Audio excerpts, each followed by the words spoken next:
Chapter 1. New York City in Fall. Monday, October 4th. A cool, clear morning, with the promise of a fine day ahead. Fall is my favorite season in this city. The break between summer heat and winter cold. It's a time when you're not trying to escape the worst of New York's weather. In the city parks, leaves on the trees were just beginning to turn red and gold. The name's Nat Marley, licensed private investigator. Before I became an investigator, I used to be a police officer, a cop with the NYPD, the New York Police Department. Since then, I've worked for myself. So what does private investigator make you think of? A cool, handsome guy with an exciting, sometimes dangerous job? Think again. Some of the time I'm looking for missing persons. Or maybe I'm watching a husband to find out if he's seeing another woman. And when I look in the mirror, I see an ordinary guy in his 40s who's losing his hair. As usual, I caught the number 7 subway train from my home in Flushing Main Street, Queens, to Midtown Manhattan. Through Queens, the subway runs above the streets. Below, you can see different areas, each home to people from around the world. Flushing, Chinese and Koreans. Corona Heights, Central and South Americans. At Grand Central Station, I picked up 2 coffees. Crowds of New Yorkers were hurrying out onto 42nd Street. Then, like any other day, I walked the couple of blocks to my office at 220 East 43rd Street. My personal assistant, Stella Delgado, was already at her desk, opening the mail. She's a smart, good-looking Puerto Rican who understands everything about computers. She's been with me for most of the time I've been a private investigator. Stella comes from Spanish Harlem, on the Upper East Side of Manhattan, a part of the city where tourists don't go. On the streets there, you'll hear more Spanish than English. She never finished school, but later, as an adult, went to night school. She's worked hard for what she has now. A job, comfortable home, and loving family. "How are you doing, Stella?" I asked. "I got coffee for you." "Thanks. I'm fine," she replied. "Could you leave it on the desk?" A knock at the door. 2 women entered. One, a lady in her middle 50s, dressed in a dark green suit. The suit looked expensive, but she looked worried. The other, a young woman in her 20s. I compared their faces. They had to be mother and daughter. "Do I have the right place?" said the mother. "This is the Marley Detective Agency?" "That's correct, ma'am. The name's Nat Marley. What can I do for you?" I asked. "Well, it's kind of difficult," she started. "Come through to my office and take a seat," I said. "Your names, please?" "I'm Joyce O'Neill, and this is my daughter Julia," said the mother. "It's about my husband, Patrick. He's disappeared, and I really need to find him. It doesn't matter how much it costs." "I'm very sorry to hear that, ma'am," I said. "Let's take it slowly, from the beginning." She looked at me with large, sad eyes. "I haven't seen him since Saturday night. When I woke up Sunday morning, he was gone. He left this message on the kitchen table." She took a postcard from her purse and read to me, "My dear Joyce, don't worry. I'm safe, but I can't come home. The thing is, I know something which puts me and maybe you in danger. Don't phone me, or my office, or the NYPD. If anyone asks for me, say I'm out of town. Trust me. Stay at Julia's place and wait for my call. All my love, Patrick. I have an apartment in Hamilton Heights near Columbia University, Julia explained. Mom has been staying with me there since Sunday. Mr. Marley, I'm worried sick. Joyce O'Neill continued. Patrick's never done anything like this before. I knew it could be bad news when someone disappears, but I didn't want to make her any more worried than she was already. There can be many reasons why someone disappears, I said. Let's not expect the worst. Did your husband call? She nodded. He's okay, but said he had to hide while he decided what to do. He wouldn't tell me what was happening. He just said the less I knew, the safer I would be. I just don't know what to do. It sounds like he's in immediate danger, I said. It would be useful to know as much as possible about your husband. I learned that Patrick O'Neill worked as an accountant. His employer was a firm on Wall Street called Ocean Star Finance. He had worked there for over 10 years. His home address was Henry Street, Brooklyn Heights. His photograph showed a tall, gray-haired guy with black metal glasses. But there was nothing special about him. He had been married for 23 years. He was just an ordinary family man, with a daughter studying for her MBA at Columbia University. There must be a good reason why your husband asked you not to call his office. So tell me some more about his work, I said. Patrick's the second highest person in his department, Joyce O'Neill answered. The head of department is Ronald Steinman. What kind of guy is this Steinman? I asked. He's good at his job. Excellent, in fact, though he's not well liked. Patrick and Steinman aren't the best of friends. A few more questions, if you don't mind, I continued. Has your husband been acting strangely or differently in any way? She thought carefully before answering. I can't say he has. His work's really important to him. He often has to work late. And he sometimes brings work home. That's normal. I'm afraid I have to ask this. Could there be another woman? I asked her. She looked at me angrily, then said, Sorry. I guess it's your job to ask. My husband has never even looked at another woman. One final question, I said. It's useful to know how carefully a missing person has planned to disappear. Has your husband taken anything with him? Did he pack clothes? Did he take the car? The car's gone, and he took a travel bag with a change of clothes and some books, she replied. Thanks, ma'am. You've been really helpful, I said. I'll do everything possible to find out what's happened.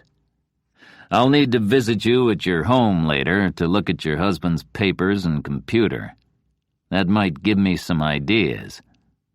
Could you meet me there at 3 o'clock? After Mrs. O'Neill and her daughter had left, I looked out of the window. The sun was trying to make the gray buildings of East 43rd Street look beautiful. It would need to try harder. So, a normal, hard-working guy had suddenly disappeared. He could be in serious trouble. I had thought this was going to be another ordinary day. My mistake.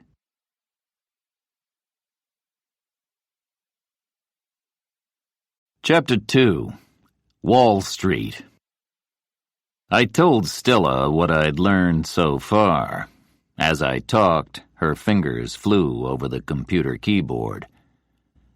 Take a look, Nat, she said. The latest information from the Ocean Star Finance website. It was an investment firm on Wall Street, the financial center of America.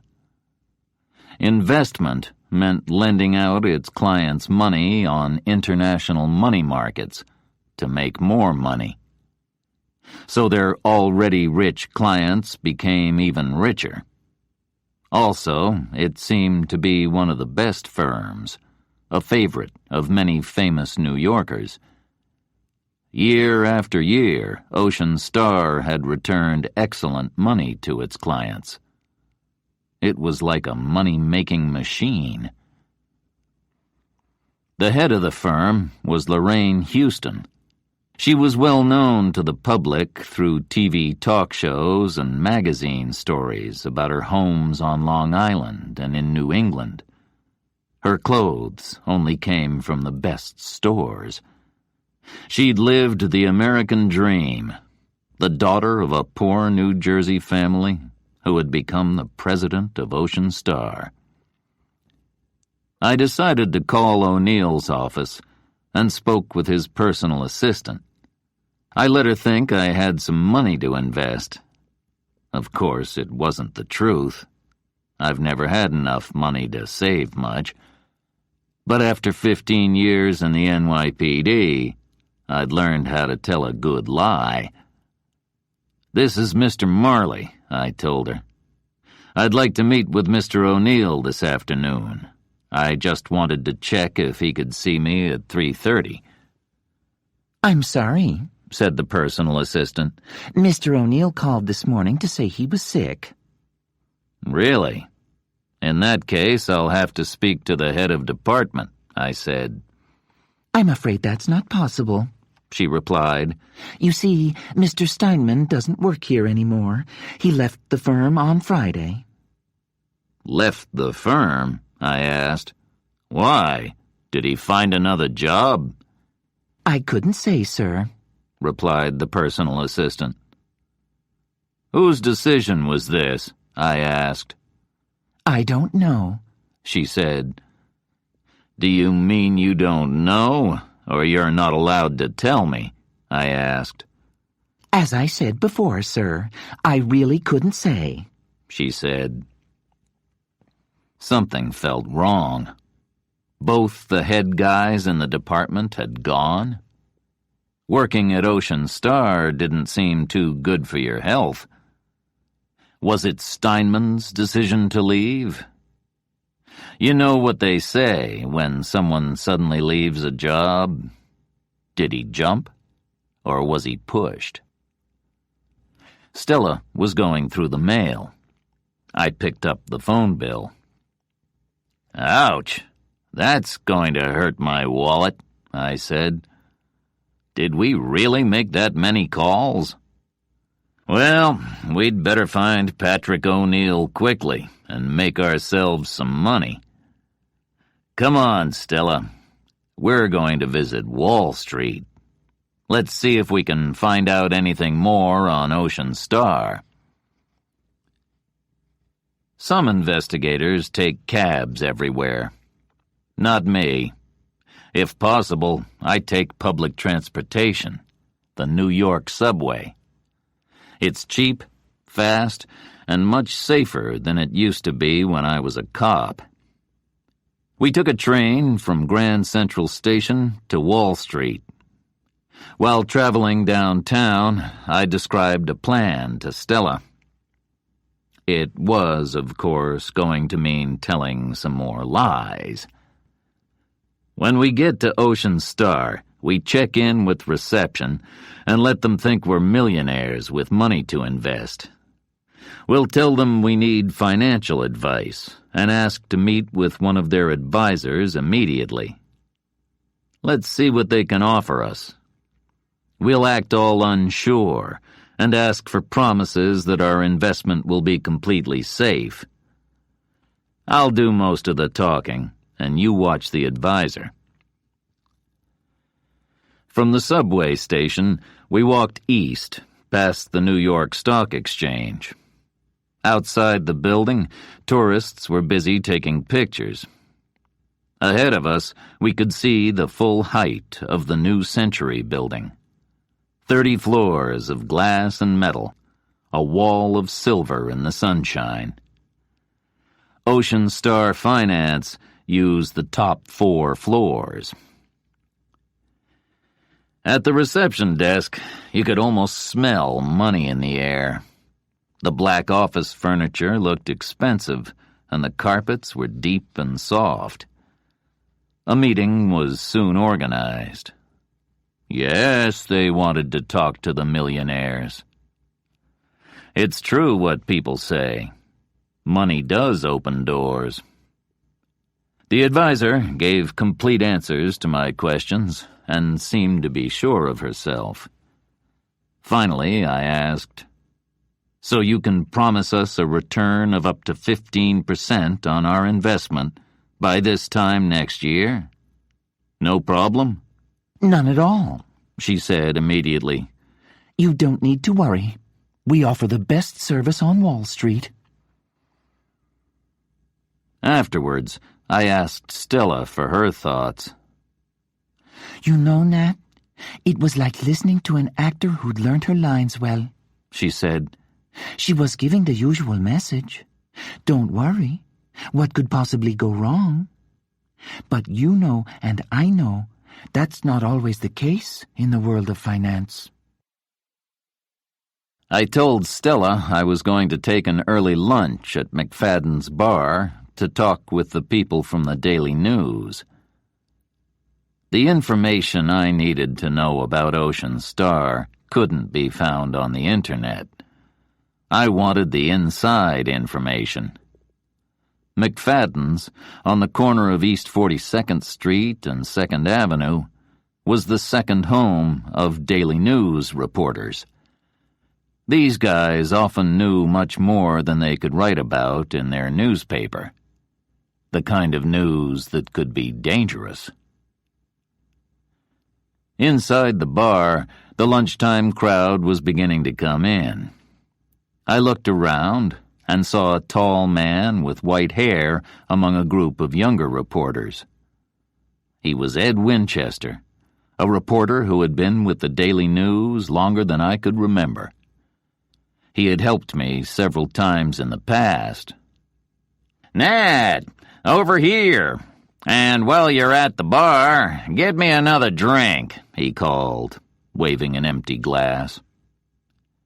I knew that the price of information from Ed would be a beer, but that was cheap enough. I ordered 2 beers and went over to Ed. He had moved to an empty table and pushed a chair toward me. "Well, Nat, what brings you here?" he asked. "You got that I need to know something look on your face." I described what had happened during the morning and what I already knew. "It seems kind of strange to me. One of the 2 head guys in the department has suddenly left, and the other has disappeared on sick leave." Ed thought carefully. "Finance isn't my field, but there's a young friend of mine who might be able to help." He went over to the reporters and returned with a guy in his 20s. "Nat, I'd like to introduce Brett Johnson, a financial reporter on the Wall Street page. Brett, Mr. Marley needs anything you might have on Ocean Star Finance." "Okay, Mr. Marley," Brett began. "There are 2 sides to the story. Each year, Ocean Star makes excellent money for its clients. How can they do it? Is it just luck? Or is Lorraine Houston really a financial superwoman?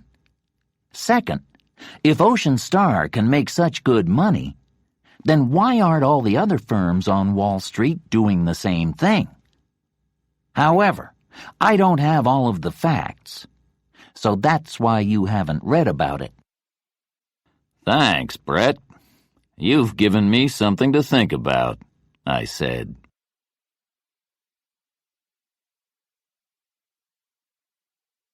Chapter 3. Brooklyn Heights. After lunch, I met Stella at Grand Central Station by the information desk, under the big clock. We were going to see Joyce O'Neill at her home on Henry Street, Brooklyn Heights. As usual, we took the subway. Henry Street is just 1 block away from the subway station. On either side of Henry Street are lines of old brownstone houses, built in the 19th century. We walked in the sunshine to the house. The O'Neills opened the door before I could knock. Joyce O'Neill looked terrible. She was crying, and her eyes were red. Julia was holding her mother's hand. "Please, come in," said Mrs. O'Neill. As she was speaking, the phone rang. She picked it up and said, "Joyce O'Neill speaking." Then she slowly put it down. "Nobody there. That's the 3rd time today," she told me. "I'll check that number, if I may," I asked. I called the service to find out who last phoned. As I expected, it refused to give me a number. I didn't want to make Mrs. O'Neill any more worried. No luck. It wouldn't tell me anything. Maybe just a wrong number. But if it happens again, tell me. Now, this morning I called your husband's office at Ocean Star. I let them think I was a client. I was told he was on sick leave. And another thing. Steinman has left the firm. I couldn't find out why. "Really?" said Mrs. O'Neill. "What on earth's going on?" I wish I knew, I said. While we're here, we'd like to find out more about your husband, his interests, what kind of person he is. You never know. Any little thing could be important. Does he have a home office? "Sure. It's through here," said Mrs. O'Neill. The room looked out onto the street. On either side of the window were pictures of old New York. Under the window was a desk with 9 drawers, and on the desk sat a computer. On the other walls were bookshelves. Ms. Delgado will look through your husband's computer files, if that's okay with you, I told her. Stella turned on the computer, but of course we needed the password. Julia spelled it for Stella. "It's Julie. That's what my father always calls me." While Stella continued with the computer, I began my search through the books. They were of little interest to us. Then I continued with the drawers of the desk. Again, I discovered nothing that might help us until I tried to open the final drawer. It was locked.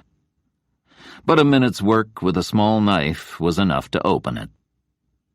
It was full of books about card games, mainly poker. I read the titles. 99 Ways to Win at Poker. Poker, Use Your Intelligence and Win. The Complete Poker Player. And so on. O'Neill had read every book carefully. On most pages there were notes in pencil.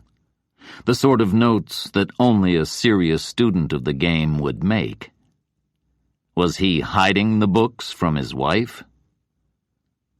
I showed them to Mrs. O'Neill. "Could you tell me if this is your husband's handwriting?" I asked. "Yes, that's Patrick's," she replied. "Did you realize that your husband was interested in card games?" I asked her. "I had no idea. It's a complete surprise. That's something he never talked about. And I thought I knew everything about him," she said sadly. Stella opened O'Neill's email, and I waited patiently as she checked through all the information. Finally, she was ready. "Most of what I've opened here seems to be quite normal," said Stella. "Work letters mainly. But there's something here. The last email to Steinman, sent on Friday afternoon. It reads, 'I didn't think you could be so stupid. I can't believe what you've done.'" "Do you have any idea what this could be about?" I asked Mrs. O'Neill. "It could be some kind of disagreement," she replied. Stella needed Mrs. O'Neill's help to get into the family bank accounts. She entered the numbers, and soon the information came up on the screen. There was a joint account in the names of Patrick and Joyce O'Neill, and also an account in Joyce O'Neill's name. The joint account seemed normal, as did Mrs. O'Neill's account. But we needed another password to open Patrick O'Neill's account. Mrs. O'Neill went straight to the kitchen and returned with a little notebook. "Patrick said I should keep this in a safe place. If anything happened to him, I'd be able to find the information on the computer." She passed the book to Stella, who searched through it to find the necessary numbers. New information came on the screen, and Stella now looked more serious. "Mrs. O'Neill, do you know someone called F. Van Zandt?" she asked. "I've never heard the name," she answered. "Why?" "Well, if you look here, there have been several large payments to this Van Zandt over the last 6 months," Stella explained. Mrs. O'Neill looked at the screen and put her hand to her mouth. "I just don't understand," she said. "This last payment is $15,000. And look here, Patrick took out $10,000 this morning." "There's more," said Stella. "2 large payments to Steinman during the past 3 months, over $25,000. "I really can't understand it," said Mrs. O'Neill. "There must be a good reason," I said. "Van Zandt's an unusual name, so I hope it won't be too much trouble to find him. Or her." I had a good idea what was going on. O'Neill could be a secret poker player. Those payments could mean that he'd lost heavily at poker and was paying back the winner month by month. But why had he paid all that money to Steinman?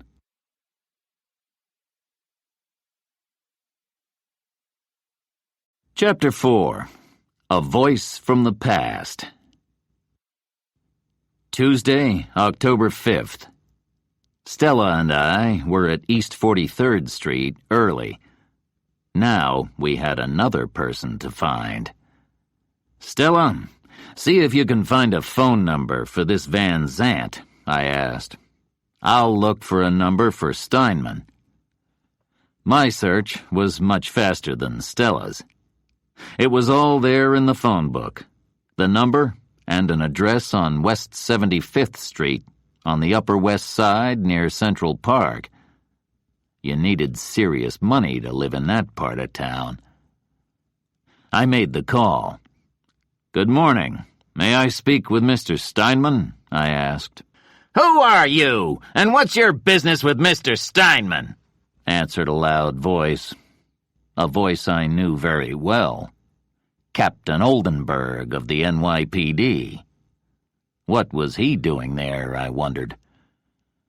"Oldenburg, great to hear your voice again," I said. "Remember me? Nat Marley. Why, it only seems like yesterday when we used to be cops together." Oldenburg didn't want to talk about old times.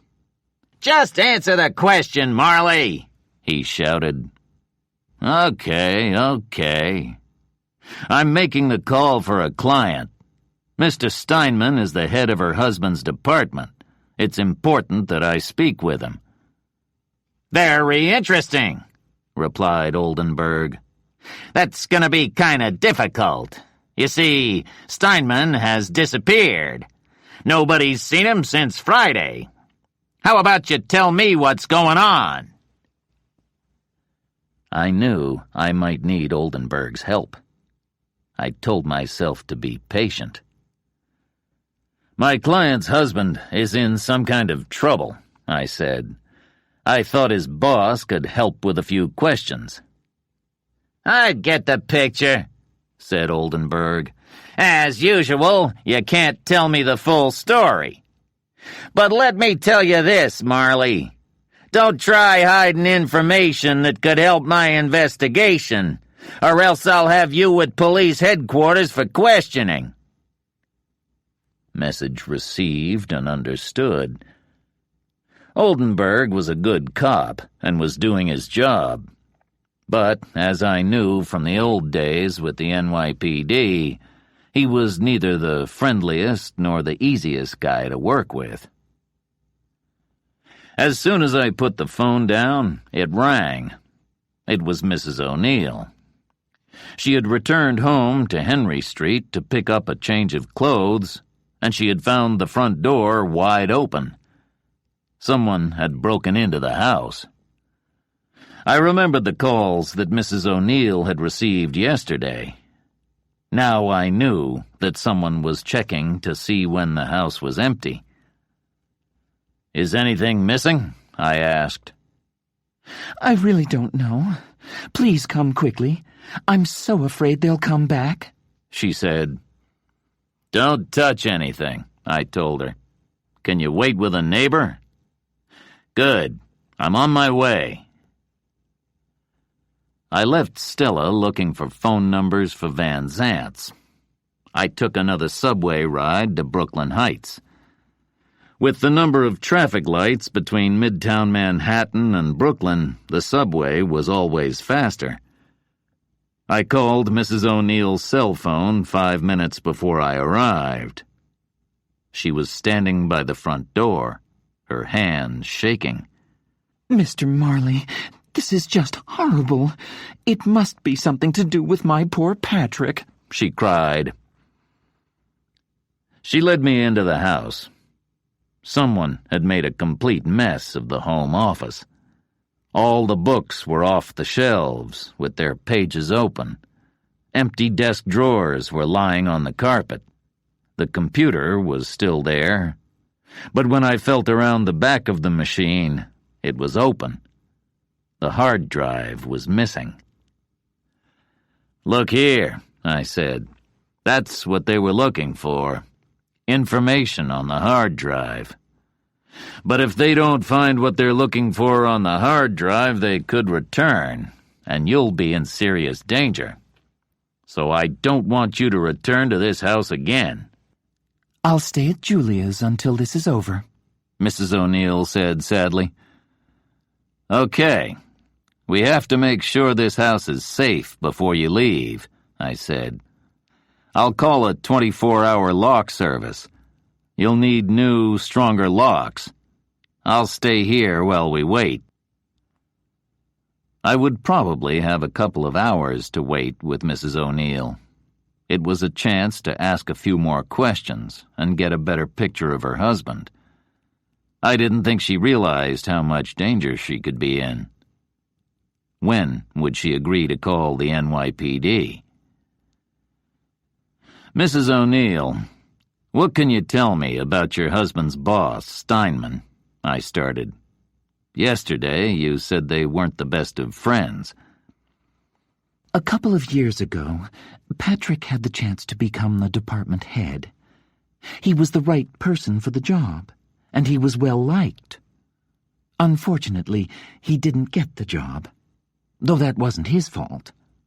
Lorraine Houston, the president, wanted someone fresh and new from outside. She preferred the kind of guy who didn't care if he wasn't liked. So Steinman got the job. Patrick continued with his work as best as he could, but there was no friendship between him and Steinman. Thanks. That's useful to know. Has your husband always lived in Brooklyn? I went on. No, we moved here when Julia was just a kid.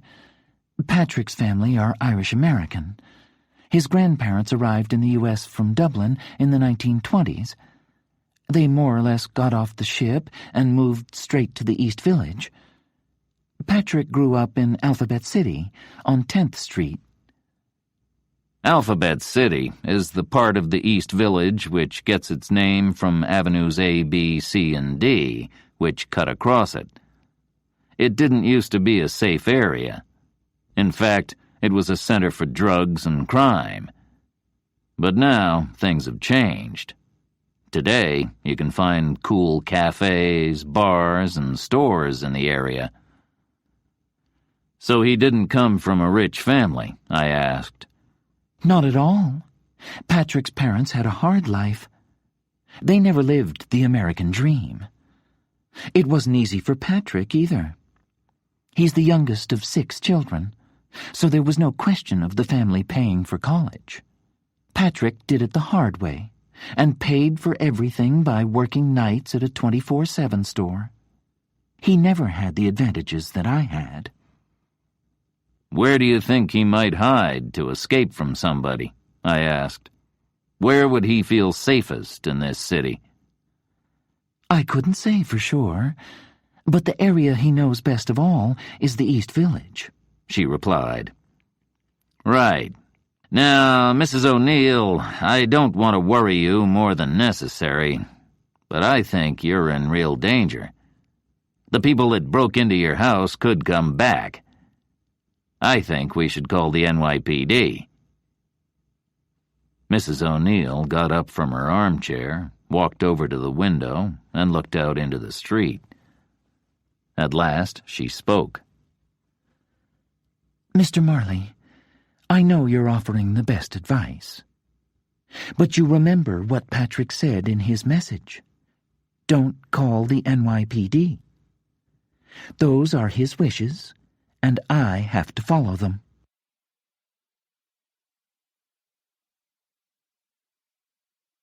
Chapter 5. Death by the Hudson River. It was midday before I got back to East 43rd Street.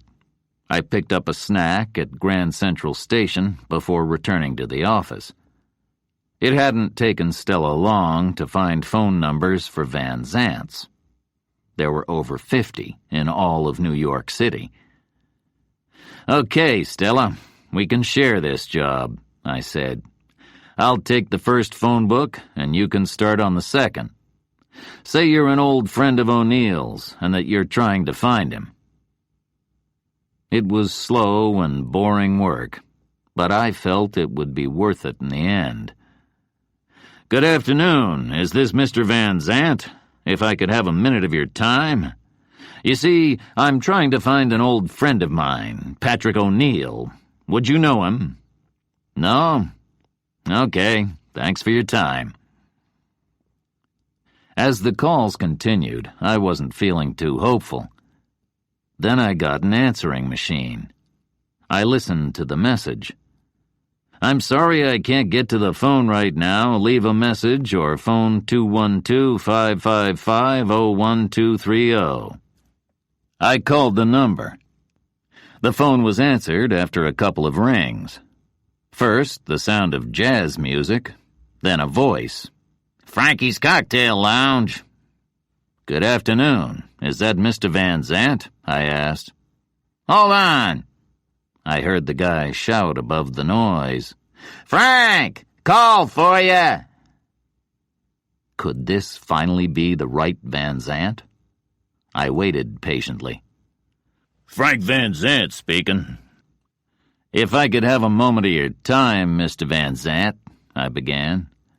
"I've lost the phone number and address of an old friend, Patrick O'Neill. Would you know how I could find him?"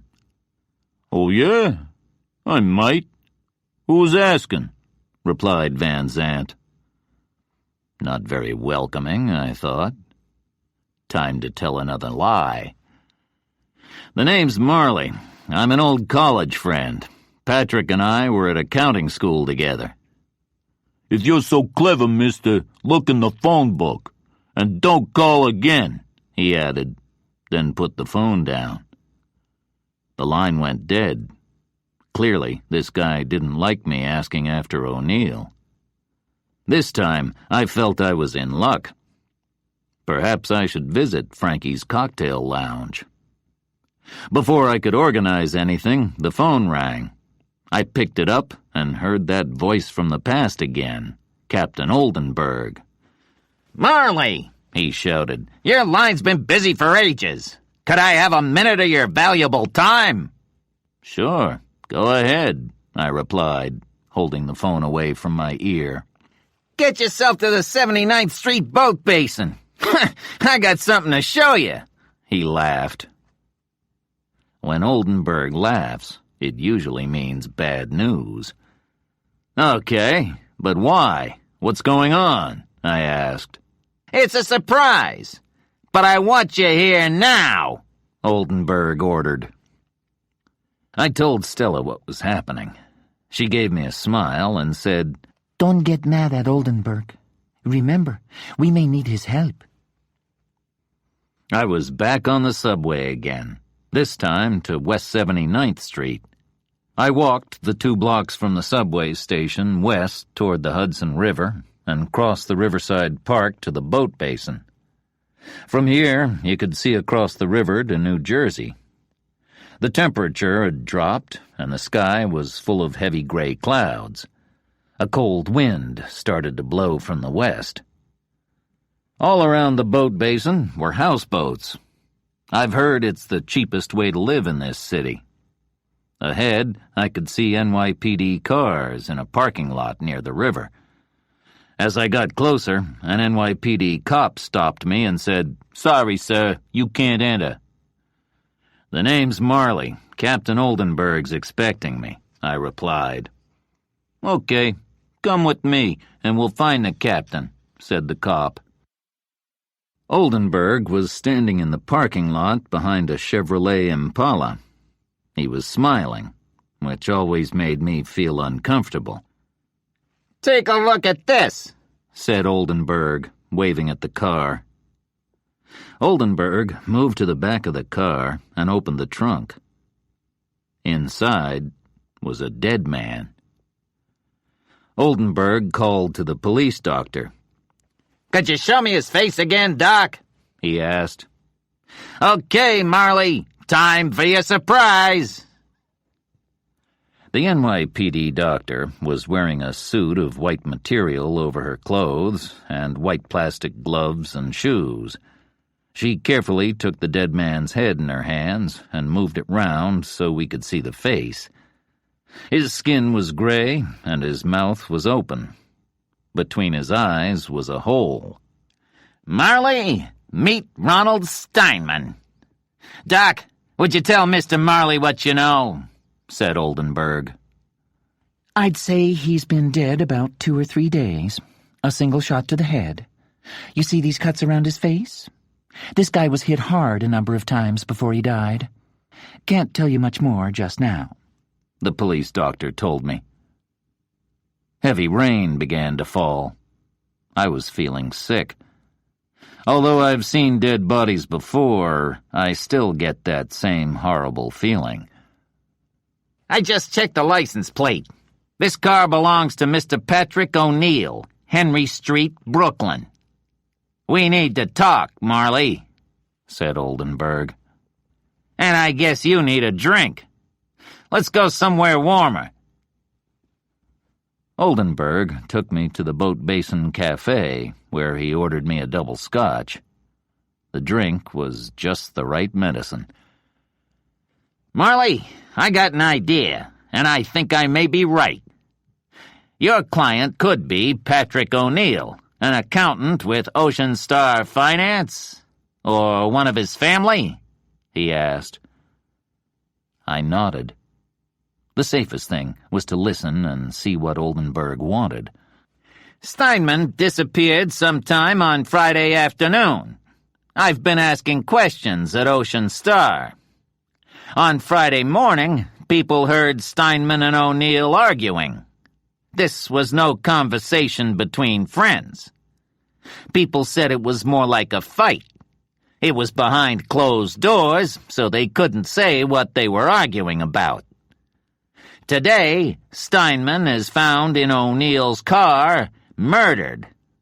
At the same time, nobody seems to know where O'Neill is. You see where this is leading?" I understood very well. The sick feeling in my stomach started to get stronger. "I'm talking murder, Marley. I want to question Patrick O'Neill about the murder of Ronald Steinman. I want to know why O'Neill was paying money into Steinman's account. Also, the reason why O'Neill had sent him an angry email. It began, 'I didn't think you could be so stupid.' That means I have to find him, and I believe you know where he is. You used to be a cop, Marley, so you know the way the police work. If you refuse to tell me, that's a crime." I held my head in my hands. I could only tell Oldenburg the truth. That wouldn't be what he wanted to hear. "Believe me, Oldenburg, I'm being completely straight with you. I have no idea where O'Neill is. Yes, my client is his wife. All she knows is that her husband is hiding somewhere." "Okay. Another thing, Marley. I have to question Mrs. O'Neill, but I can't find her. I just get the answering machine every time I call. I need your help," said Oldenburg. "Okay, Oldenburg. I'll see what I can do," I replied. On the journey back to East 43rd Street, I thought about the information I already knew. I took a fresh page in my notebook and wrote down the facts I knew for sure and the questions that needed answers. I knew O'Neill had disappeared sometime between Saturday night and Sunday morning. He didn't like his boss, Steinman, and on Friday he'd argued with him. Also, he had sent an angry email to Steinman. O'Neill had made large payments to Steinman and Van Zandt. He was interested in poker. Someone had broken into his house and stolen the hard drive of his computer. Now the police had found Steinman dead in the trunk of O'Neill's car. What was I less sure about? What did O'Neill know which put him in danger? Had Steinman known the same thing? Had O'Neill lost heavily at poker? Was Ocean Star in difficulties? What could explain those payments to Steinman and Van Zandt? And finally, could a guy like O'Neill kill? The more I thought about it, Ocean Star had to be the key to all the questions. I called Mrs. O'Neill at her daughter's apartment. "You said that your husband took his car when he disappeared," I said. "That's right. It's not parked in the street," she replied. "I'm afraid I have some terrible news. This morning, Steinman's body was found in the trunk of your husband's car." I heard a scream over the phone, then nothing. "Are you still there?" I asked. "Yes," she replied quietly. "This is just awful. I can't believe it. So what happens now?" "The police are now looking for your husband," I explained. "I'm sorry, but you'll have to talk to the police." "I realize I don't have any choice," replied Mrs. O'Neill. "but there's one condition. The meeting should be at your office on East 43rd Street."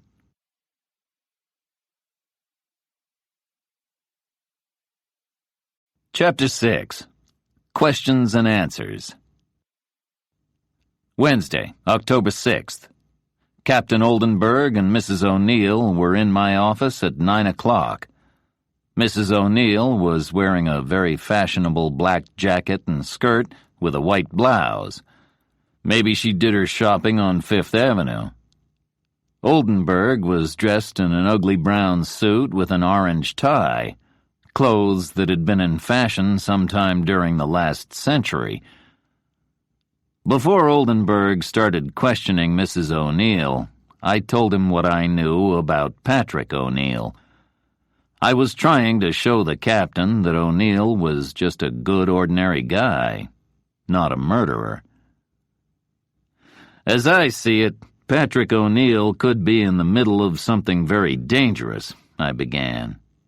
"So far, we have no clear idea of what that might be. We can't be sure if the key to this case is Ocean Star or something that happened between O'Neill and Steinman. Or both. Let's move on to O'Neill the person. We have a happily married family man who's worked for the same employer for over 10 years. In that time, he's risen to be second in his department. He's given years of his life to the firm. Also, he has no criminal history." Oldenburg started to question Mrs. O'Neill. As I thought, his main interest was the argument between O'Neill and Steinman. "Mrs. O'Neill," said Oldenburg, "I was told at Ocean Star that your husband and Steinman argued on Friday before they both disappeared. We don't know what it was about, but people heard Mr. O'Neill shouting. Would you say they worked well together?" "It was never easy for Patrick," she replied. "Steinman pushed people hard. Second best was never good enough for him.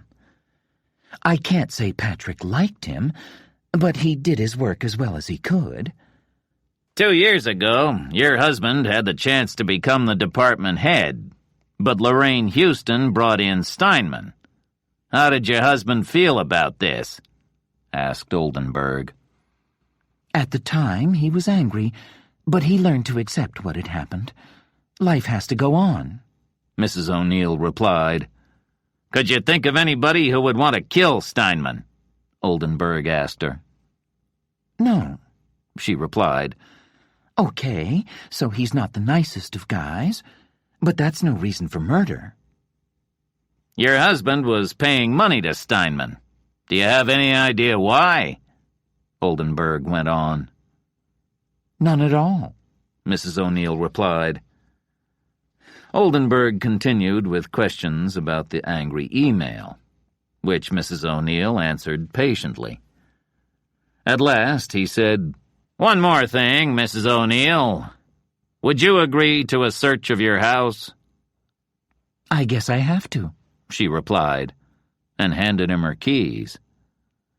"Go ahead and do it." "Thanks," he said. "If I'm going to get any further with this case, I must find him. Will you call him?" Mrs. O'Neill looked him straight in the eyes and said, "That's impossible. Patrick only calls me from payphones." "Patrick O'Neill is wanted for murder," Oldenburg said. "And if you, Marley, or you, Mrs. O'Neill, know where he is and refuse to tell me, that's a crime. You could both find yourselves in jail." Mrs. O'Neill looked angrily at Oldenburg. If looks could kill, he would be a dead man. After Oldenburg had left the building, Mrs. O'Neill started to cry. I'm sure Patrick has nothing to do with Steinman's murder, she said. But what if the police don't believe me?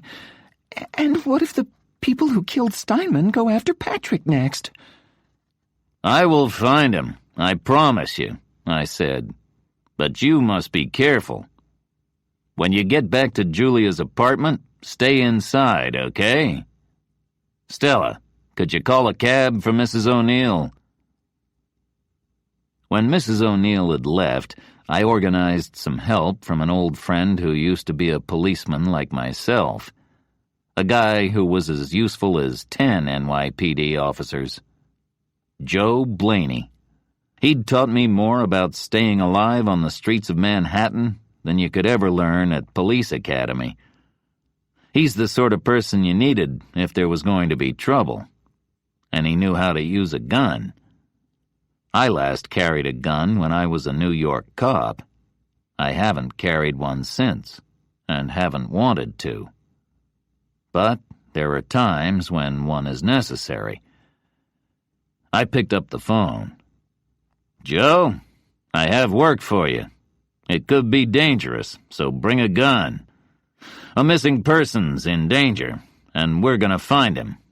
Come to East 43rd Street with your car. As soon as you can.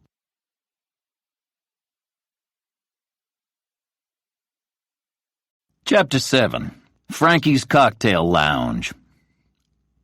The plan was that Joe and I would pay a visit to Van Zandt and see if he could lead us to O'Neill. Meanwhile, Mrs. O'Neill would come back to the office that afternoon and stay with Stella. Joe Blaney arrived in his car soon after midday. He's in his middle 60s, but he's tall and slim with a full head of white hair. Although he's probably 20 years older than me, I'd say he looks younger. Some guys have all the luck. In the car, Joe pulled his jacket to one side to show me the gun. "Let's hope we don't have to use this, boss," he said. We drove downtown on 2nd Avenue toward 4th Street. The traffic wasn't too heavy, and we soon arrived in the East Village. We went straight along 4th Street to Avenue A. Frankie's Cocktail Lounge was on 5th Street, between Avenues A and B. Joe stopped the car. Above the double doors, I could read the words, Frankie's, cold drinks, warm people, hot sounds. "Let's do it," I said. We went into Frankie's and sat at a table. At first, it seemed almost dark, but soon I could see better. It was a comfortable room with armchairs, sofas, red carpets, and the sound of jazz guitar music. We needed clear heads, so we ordered 2 coffees, not the cocktail specials. There were no customers at the bar, so I had a look at who was working behind it. A couple of bartenders, and someone who I guessed must be the boss. He was medium height, with a short black beard, but without a single hair on his head. "I think we've found Van Zandt," I said, looking toward the bar. "We'll try and have a little talk." I walked over to the bar with Joe. Van Zandt looked up from some papers he was checking. "Would you be Mr. Van Zandt?" I asked. "That's me," he replied. "What can I do for you?" "Could I talk to you about Patrick O'Neill?" I asked. "Who are you?" Van Zandt asked carefully, and gave me a cold, hard look. "Nat Marley, licensed private investigator," I said. "I spoke to you on the phone yesterday. I believe you know O'Neill. His wife's very worried about him, and I think you could help." "I don't have to talk to you," he said angrily. Suddenly, a big, strong bartender was standing in front of me. "You got a problem, boss?" he asked Van Zandt. "It's okay," I said quietly. We're not looking for trouble. Look, take my cell phone and press call. You'll get my office. Ask to talk with O'Neill's wife." Van Zandt did as I said and spent a couple of minutes checking facts with Mrs. O'Neill. After a while, he returned the cell phone and said, "Okay, what do you want?" He waved the bartender away and led us to a room behind the bar. Inside, the air didn't smell too fresh. Old cigarette smoke. Van Zandt found chairs and sat us at a round table. I introduced Joe, then began questioning Van Zandt. "I believe that O'Neill has paid you a lot of money," I asked. "You're not stealing from him, I hope." "It's not robbery," replied Van Zandt. "That's what I won fairly in a poker game. It works both ways. Patrick's an excellent player, and I've paid him thousands when I lost. We're old friends. I've known him since we were both kids, working nights at a 24/7 store." "So explain this," I continued. "Why does a Wall Street accountant come to a back room in the East Village to play poker?" "I've met several guys like Patrick, hard-working family men who earn good money. But they want a little more from life. Maybe they're just bored. So I give them a good time. I know organizing backroom poker games is a crime, but I'm not hurting anybody. These guys have the money. Like Patrick's boss, Steinman. I'm just offering them a service." "So O'Neill brought Steinman here?" I asked Van Zandt in surprise. "Yeah, once or twice. I don't think Patrick really wanted to, but I guess he couldn't refuse. One night we all lost heavily to Steinman. He played like poker was his second profession. I had to ask Patrick not to bring him again. It would hurt my bank account too much." Van Zandt had answered 2 questions. Why O'Neill had made payments to both himself and Steinman. "Okay, let's forget the money," I said. "I'm really interested in finding O'Neill. You know he's in some kind of trouble." "After reading about Steinman's murder in the morning papers, I had a good idea what the trouble could be," replied Van Zandt. "Patrick got here soon after midnight Sunday morning. He said he was in danger, but he wouldn't talk about it. He needed to hide someplace for a few days and was going to check into a hotel around here. He also told me to keep quiet if anyone came asking questions. And one last thing. He told me to expect a letter from his firm. He said it was really important, and I should keep it for him." "If it's arrived, could we take a look?" I asked. "I guess I could show you," he said. It was a thick envelope with the address written in O'Neill's handwriting. I took out my pocket knife and cut it open. Inside, I found some papers, probably about 20 pages. At the top of each page, I could see the words Ocean Star Finance in red and gold letters. On every page, there were lines of numbers. "You know what this is?" asked Van Zandt. "I guess some sort of accounts from Ocean Star," I said. "Another guess. This information may have something to do with Steinman's murder. Mr. Van Zandt, I'd like to thank you for your help. We may be able to reach O'Neill in time. I don't think anyone else knows these papers are here. So could you keep them in a safe place?"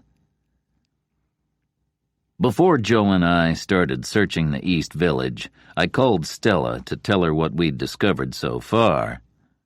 When I'd finished, Stella said, "Mrs. O'Neill wants to speak with you." "Mr. Marley, thank you," said Mrs. O'Neill. You're getting close to Patrick. I can feel it. Please find him, and make the police believe that my husband is no killer.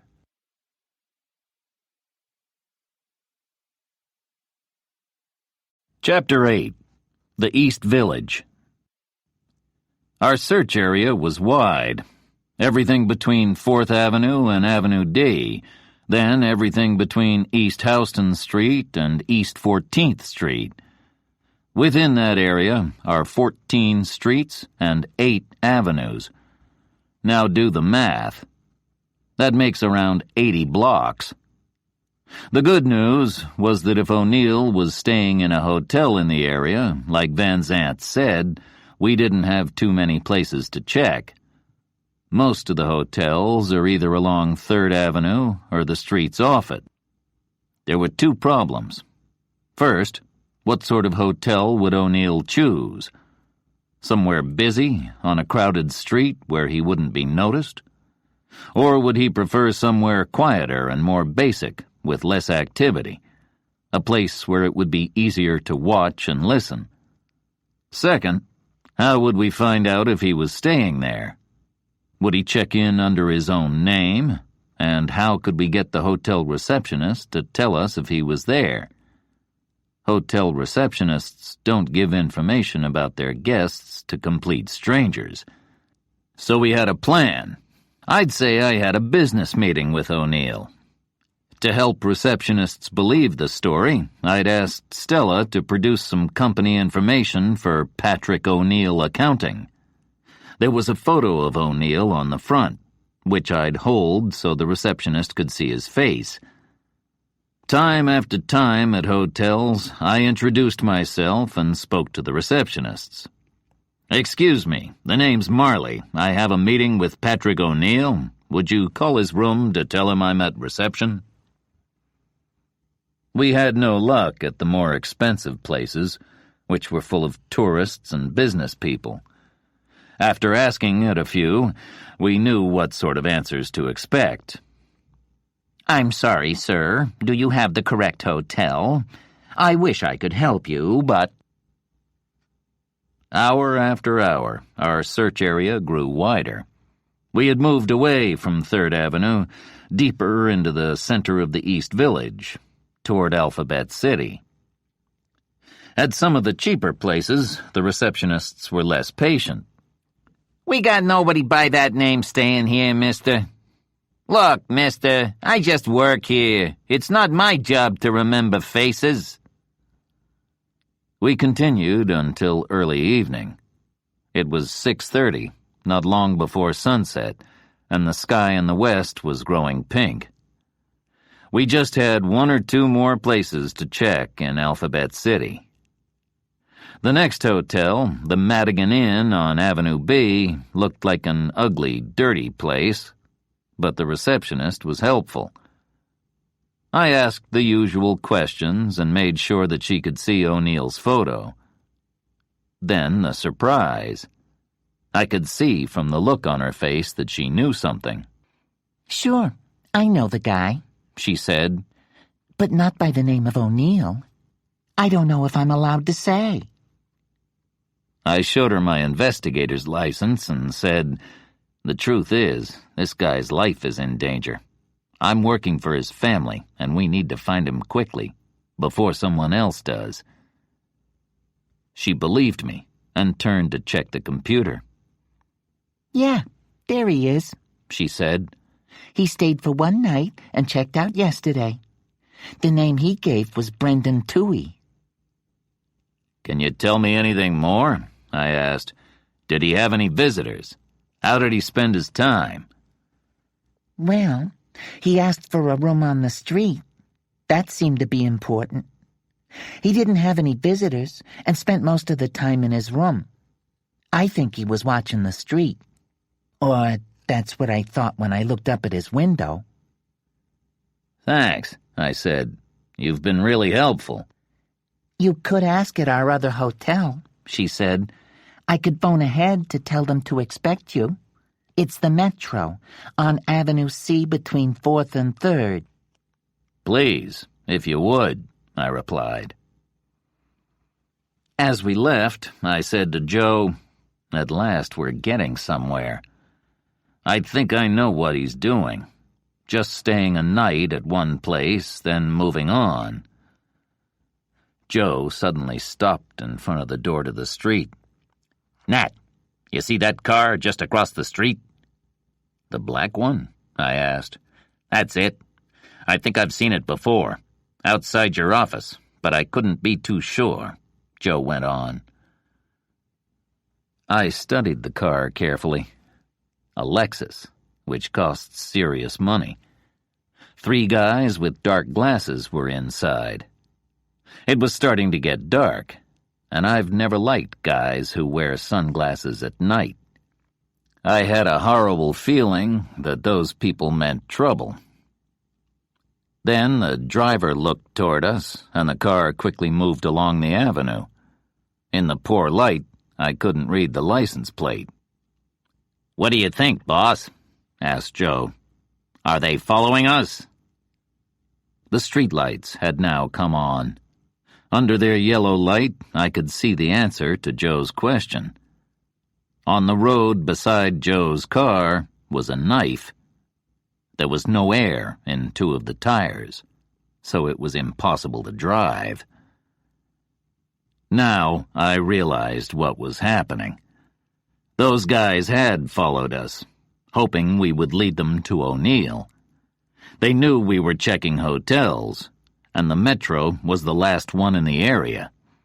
They wanted to make sure they got there first. We ran across to Avenue C, but we were losing valuable time. The Metro, like the last hotel, looked as if nobody cared for it. The receptionist, though, was friendly and welcomed us with a smile. "Hi, I'm Gina," she said. "You guys didn't need to hurry. I stopped her and said, "The receptionist at the Madigan just phoned ahead and told you to expect us. We're looking for Patrick O'Neill. He's in danger and might be using a different name. Has anyone asked for him?" I showed her O'Neill's photograph. "Oh, yes," said Gina. "He's staying here, but under the name of Bernard Delaney. Nice, quiet guy. He stays in his room most of the time. There's something I don't understand. You're the second group of people asking about him. The others went up to his room 5 minutes ago, but they just left." "What others?" I shouted. 3 guys in black suits and dark glasses," she replied. "I thought they were the ones I was expecting." "Did O'Neill leave with them?" I asked. "No," Gina replied. "Oh, my God! Give me the room number, quick!" I shouted. "I hope we're not too late!"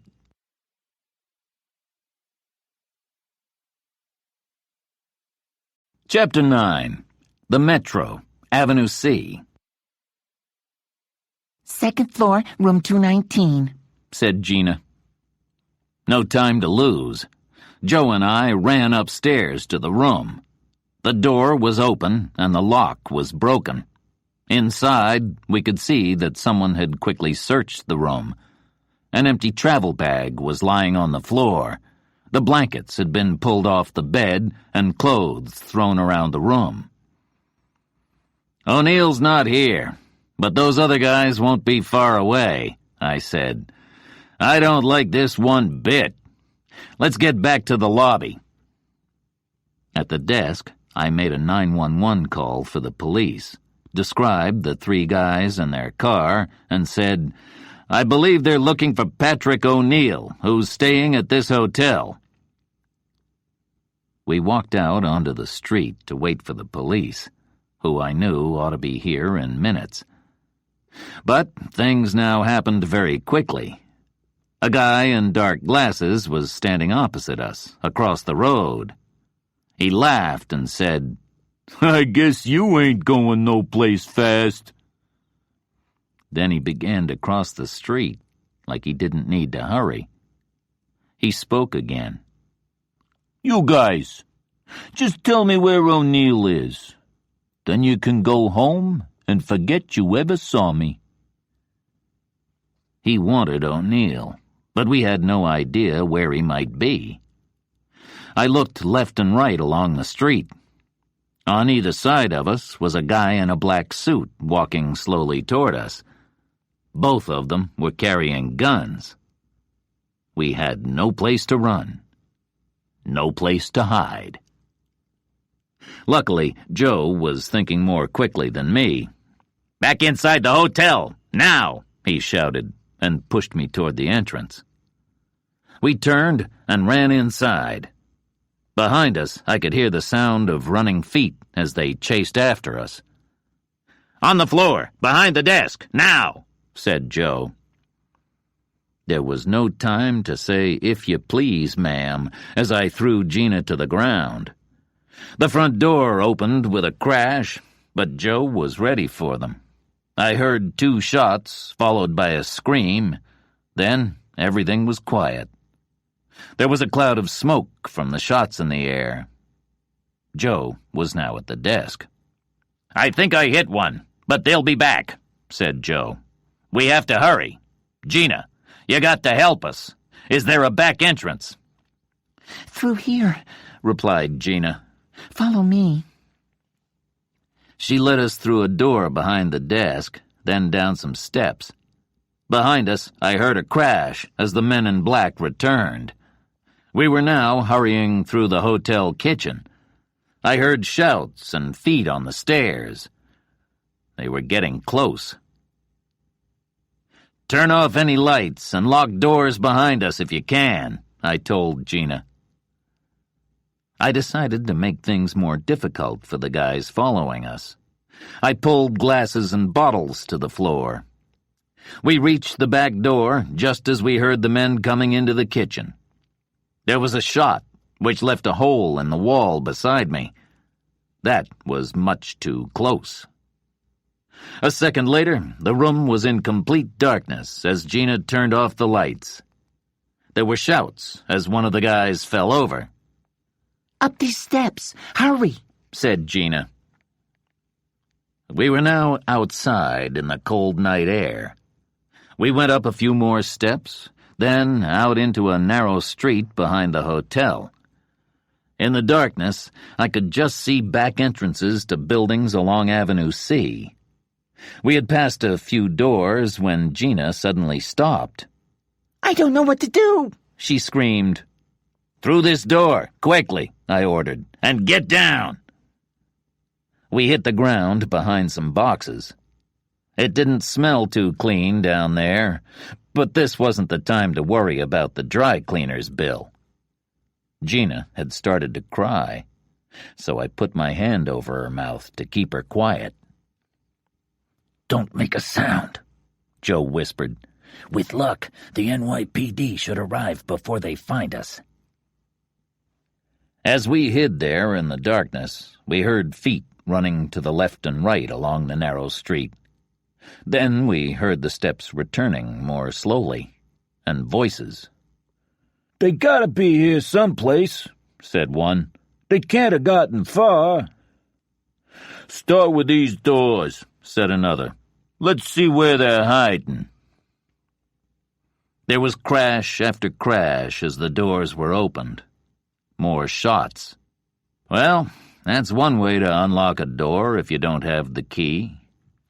The noise was now getting closer. I kept my hand over Gina's mouth. Her body was shaking.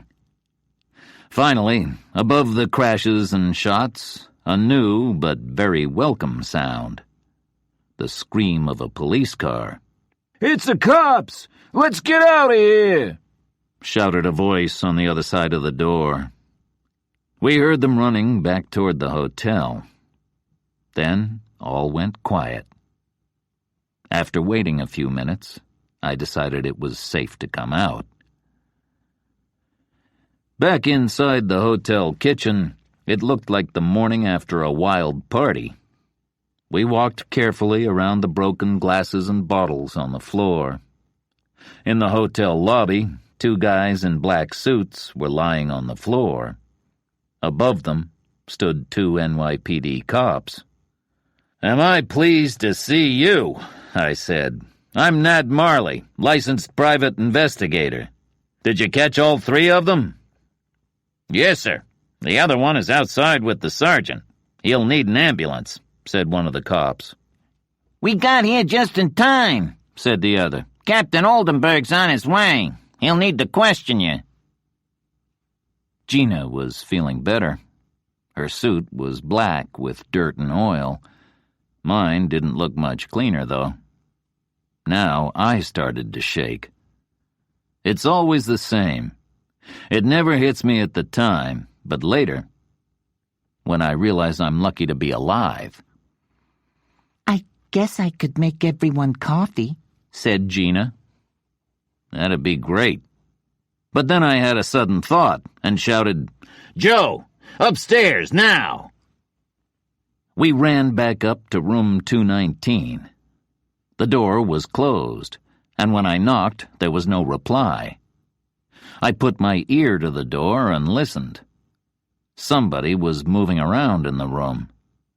I tried to open the door, but there was something against it on the other side.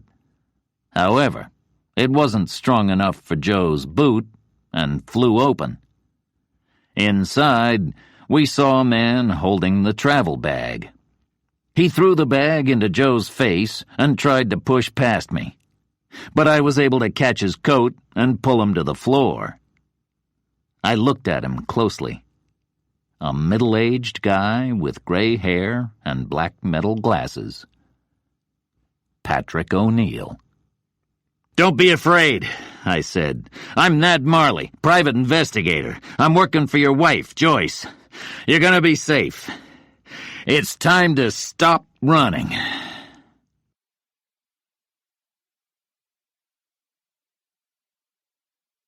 Chapter 10.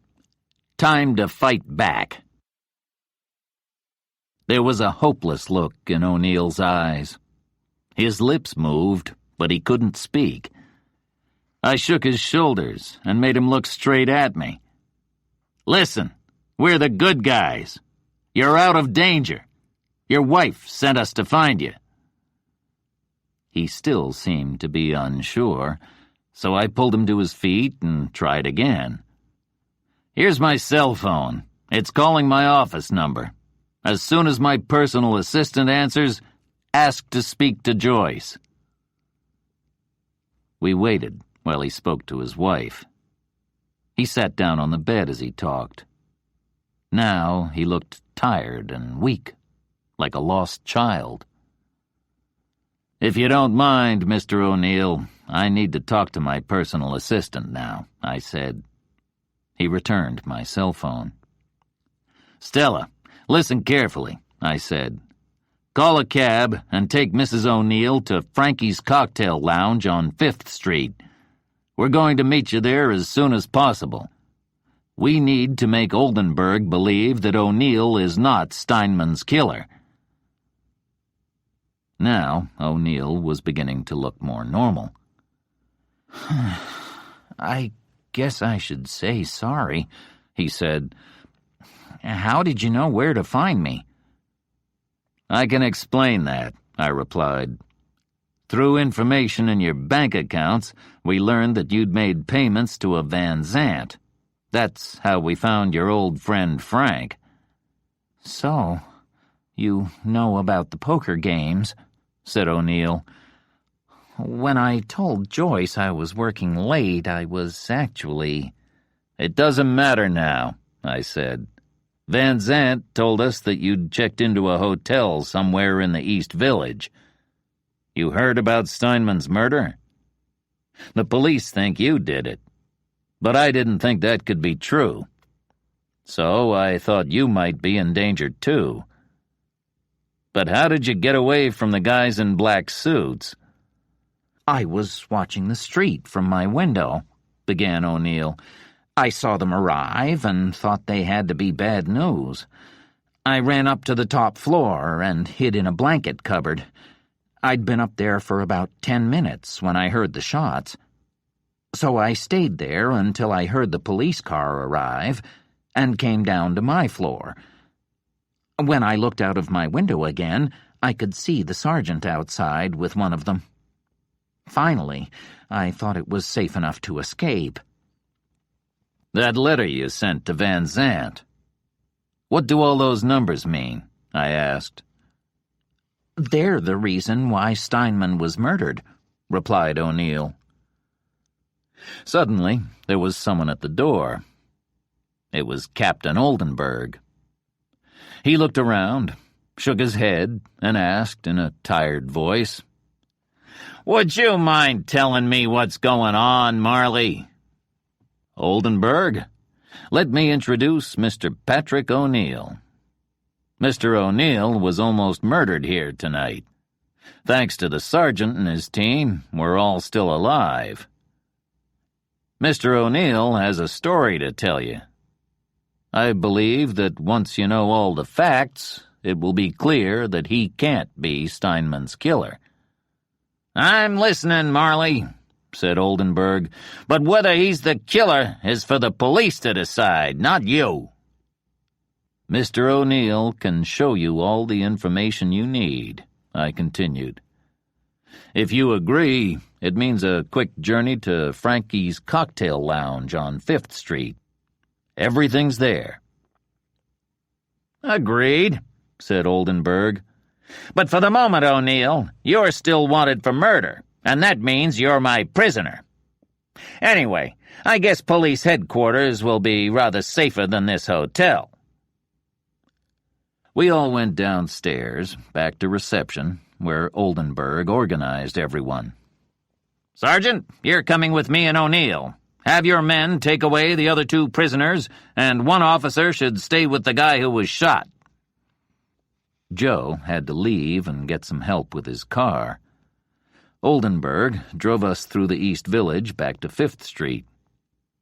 Frankie's cocktail lounge was now noisy with the evening crowd. A jazz band was getting ready to play. I saw Stella and Mrs. O'Neill sitting at a corner table, waiting for us to arrive. "Your husband's outside, Mrs. O'Neill," I told her. "If you could be patient for a few more minutes, I'll find somewhere less public to talk." I went over to the bar and shouted above the noise to the bartender. "I need to speak to Frank. Where can I find him?" "In the back room," answered the bartender. "Just go straight through." I coughed as I entered because the air was heavy with cigarette smoke. "O'Neill's outside with the police," I said. "Could we meet in here? Oh, and we'll need that envelope." "Sure.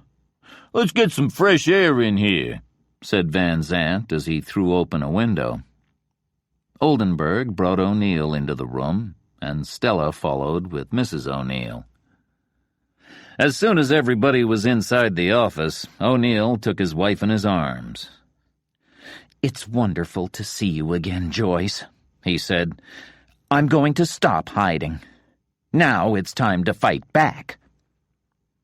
"Patrick, I've been so worried for you," she said. "What's been happening? Why all these secrets?" "There's so much to explain," replied O'Neill. "I'll tell you everything, I promise. But first, I have to make the captain understand that I'm not to blame for Steinman's death." O'Neill turned to Oldenburg and opened the envelope. He took out the papers and laid them on the table. He said, "These are secret papers from the Ocean Star President's office. There's enough information here to send Lorraine Houston to jail." "If you could keep it short," said Oldenburg. "Okay. Ocean Star is an investment firm. Its business is making money for its clients," continued O'Neill. "How do they do this? By investing clients' money in the international money markets. Or that's what should happen. Look at this page. It's organized in 2 halves, so let's compare the 2 sides. On the left, the numbers show money that was paid to clients, often a 15% return. On the right, we see what the firm actually made from investments. Surprise, surprise, these numbers are far less. You realize what this means?" Go on, tell me, said Oldenburg. You're the accountant. Ocean Star can't possibly earn enough from its investments to pay big money to the clients and millions to the president. It's using the money from new clients to pay the old clients. As long as it continues to get large numbers of new clients, this can work, and people think it's the smartest firm on Wall Street. However, it's a serious crime.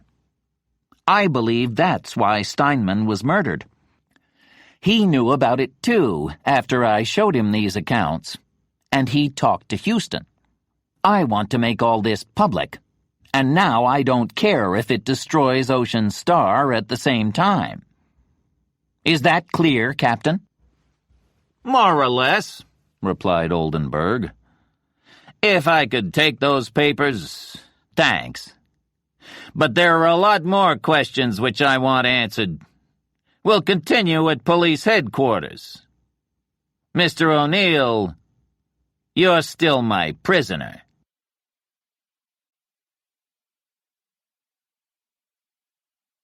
Chapter 11. O'Neill's Story. At police headquarters, Oldenburg led us up to his office. I'd sent Stella home. At least one of us should try and get a good night's sleep. Mrs. O'Neill wouldn't leave her husband. Inside Oldenburg's office, it couldn't be more different from the offices I'd seen at Ocean Star. The walls were a dirty green color, and there was no carpeting on the floor. Basic was the best word to describe it. Oldenburg had ordered coffee and sandwiches for everybody. At least the NYPD coffee tasted better than it used to when I was a cop. You have a story to tell us, Mr. O'Neill, said Oldenburg. I want to know everything about you, Steinman, and Ocean Star. Okay. 2 years ago, the old department head moved to another firm, began O'Neill. I'd worked at Ocean Star for over 8 years, and I thought I had a good chance of getting the job. I was wrong. The president, Lorraine Houston, had decided to bring in someone new. Someone who didn't care who he hurt. So I went on with my work and did what was necessary.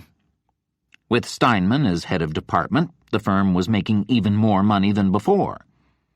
Houston thought he was wonderful, but people who were working with me thought the opposite.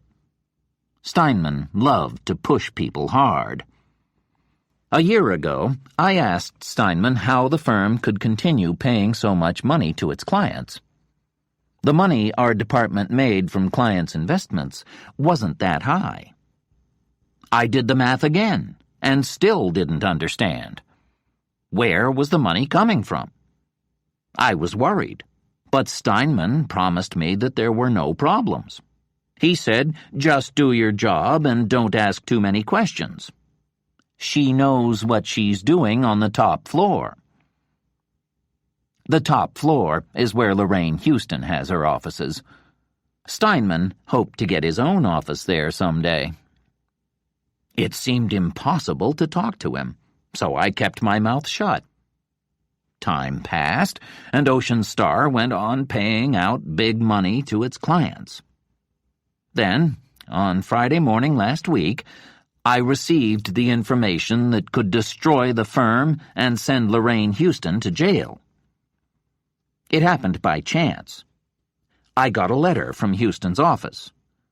At first, I didn't understand why I'd been sent a hard copy of the accounts. Usually, everything like that is sent through office email. I soon realized that it had been a mistake. Houston's personal assistant had sent me an envelope which was meant to go to the vice president. I knew I shouldn't, but I continued reading. As I read, I was more and more surprised. Now I understood that the public accounts weren't the truth. These were secret accounts, which weren't on computer. They showed that Ocean Star was using the money from its new clients to pay the old ones. Now I understood how Houston had so much to spend on her cars, homes, clothes, and vacations. I didn't like the idea, but I thought I should talk with Steinman. I knew I had to be careful, so I made a copy of the accounts to show him. What about the ones I'd received? How could I get the information out of the building safely? I had an idea. I put the accounts in an envelope and addressed it to my old friend Frank Van Zandt. Then I left the building for 5 minutes and dropped the envelope in the nearest mailbox. Later that morning, I spoke with Steinman and gave him the copy of the accounts. He was immediately very interested.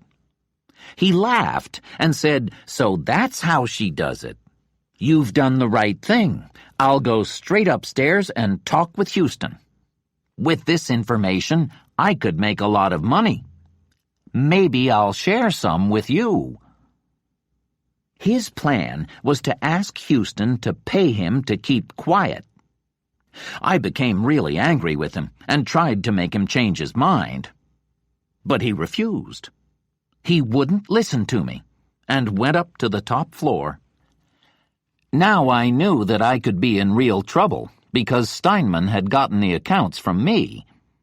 I wasn't sure what to do, but my first move was to get out of the office quick.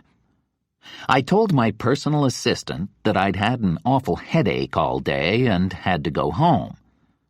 Back home, I waited a couple of hours, then made some phone calls. First, I called Steinman's personal assistant. She told me that Steinman's desk was empty and his computer was gone, but she couldn't tell me anything more. I sent Steinman an angry email to his home computer. I wrote something like, "I didn't think you could be so stupid. I can't believe what you've done."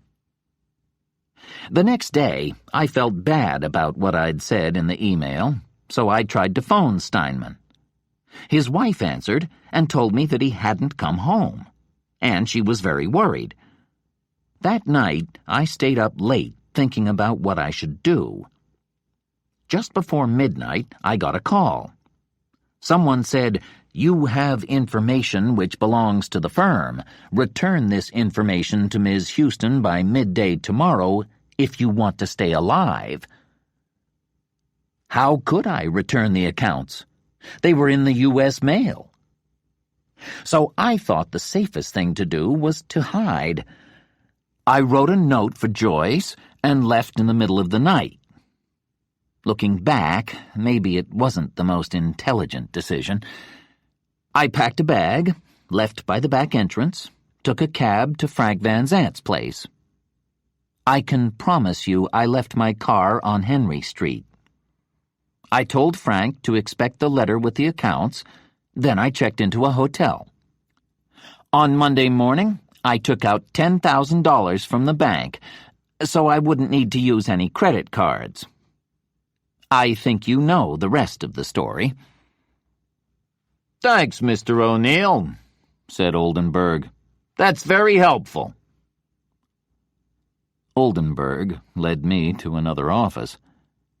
He thought for a few moments, then said, "Marley, I need some advice. My problem is this. If I accept that Houston ordered Steinman's murder, how can I show that it's true?" "If you'll allow me, Captain," I said, "I got an idea that just might work."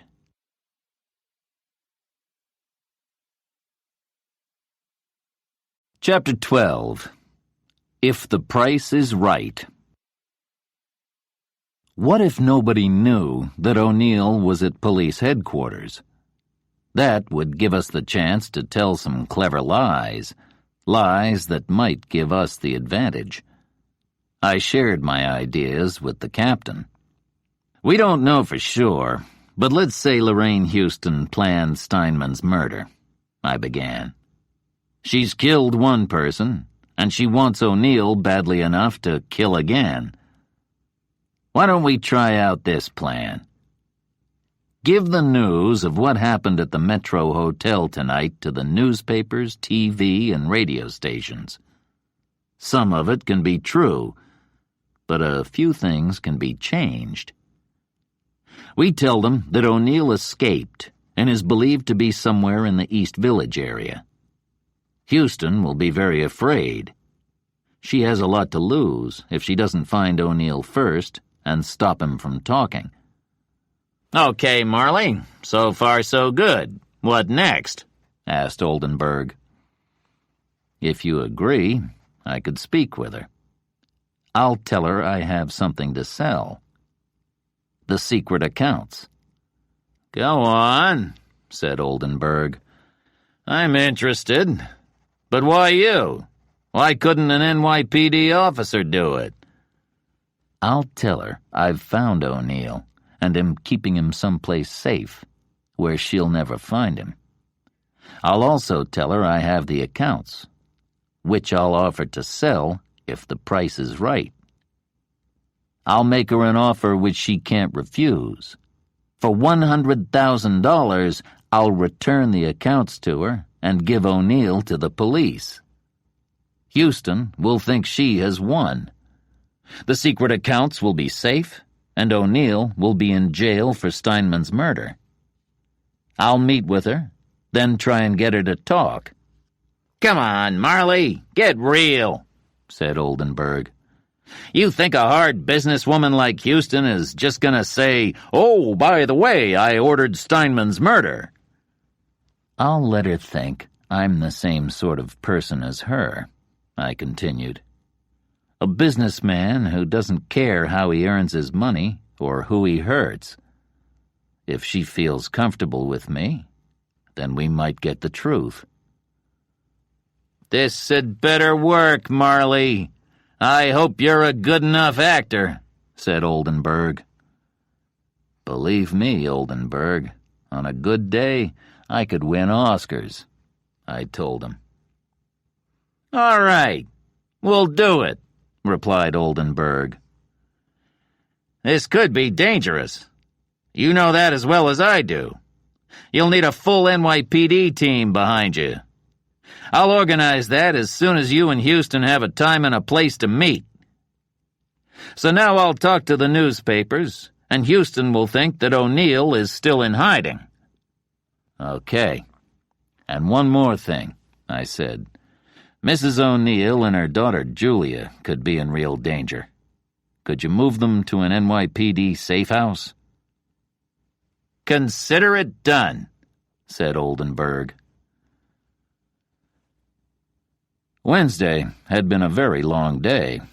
I got home at 3 o'clock in the morning, and I was so tired that I felt like a dead man walking. I fell into bed and slept well. The next morning, I woke up late, feeling much better. After quickly getting dressed, I ran down to the nearest newsstand and picked up the morning newspapers. I took the papers into Slim Pete's Diner on Main Street to read more carefully. The name Slim is a joke. Actually, he has a serious weight problem. "What'll it be, Mr. Marley?" asked Pete with a big smile. "Eggs, pancakes, and bacon," I answered. "And make that coffee strong, will ya?" "You got it. So, what's the famous Mr. Marley doing today?" asked Pete. "Helping New York's finest win the war against crime?" "Something like that," I replied. New York's finest. That's what people call the NYPD. I never thought of myself as one of the finest when I was a cop, and I never thought I was fighting a war. I was just doing my job. If there was a little less crime on the streets by the end of the day, that was good enough for me. I read through the newspapers. Oldenburg had done an excellent job. The O'Neill story was on all the front pages. The headline of the Daily News read, "NYPD's Most Wanted Escapes." The New York Post headline made me smile. "Killer Accountant on the Run." There was some truth, but the rest of the story sounded like something from the movies. "This man is both intelligent and dangerous," said Captain Oldenburg. This wasn't the O'Neill that I knew. While I ate my breakfast, I watched the TV news. Their reporter said, "This is Cindy Lou, outside the Metro Hotel on Avenue C.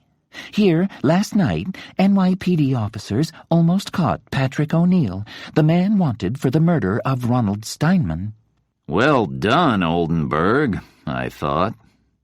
Now Houston would get a clear message. Neither her people nor the NYPD had found O'Neill, so she still had a real problem on her hands. I hoped she was one very worried woman. I got to the office by 10 o'clock. Stella had already been there a couple of hours. "That was quite a day yesterday. You feeling okay now?" she asked. "A lot better," I replied. "And thank you for taking care of Mrs. O'Neill all day. With luck, we're going to send Lorraine Houston to jail." During the morning, I agreed on a plan with Oldenburg. I would meet with Houston in a public area, the kind of place where it would be easy for an NYPD team to watch and wait. Our choice was Battery Park, at the foot of Manhattan, with its tall trees and green grass. This is where New York meets the ocean. From here, you can look across Upper New York Bay to the Statue of Liberty and Staten Island. I tried to get through to Houston on my cell phone, but her personal assistant wouldn't allow me to speak with her. "I'm sorry, sir, but Miss Houston isn't taking any calls," she said. I wasn't gonna take no for an answer. "Listen carefully and just do what I say. Your boss lost something of great importance. Tell her I've found it and want to return it to her. I'll call back in 10 minutes and expect to speak with her in person. Understood?" Careful now, I told myself. No mistakes. I waited a full 15 minutes before calling back. People think less clearly when they get impatient. This time, I got a hold of Houston immediately. "Who are you, and what do you want?" she asked crossly. "The name's Marley. I was working for Mr. O'Neill. He found some interesting papers of yours, which he gave me to look after. Now I'm working for myself, and I thought that you might like to have those papers back. I'll make this offer even more generous. The police will be very interested when I tell them where O'Neill is. The price is $100,000. Wait in your office for my call at 8 o'clock tomorrow morning." "What?" began Houston. "That's it, lady," I shouted. "Be ready in your office 8 o'clock tomorrow with $100,000, okay? And don't think of doing anything clever, or every newspaper in this city will know the truth about Ocean Star's accounts." With that, I ended the call. I felt very pleased with myself. Would I still feel so pleased tomorrow?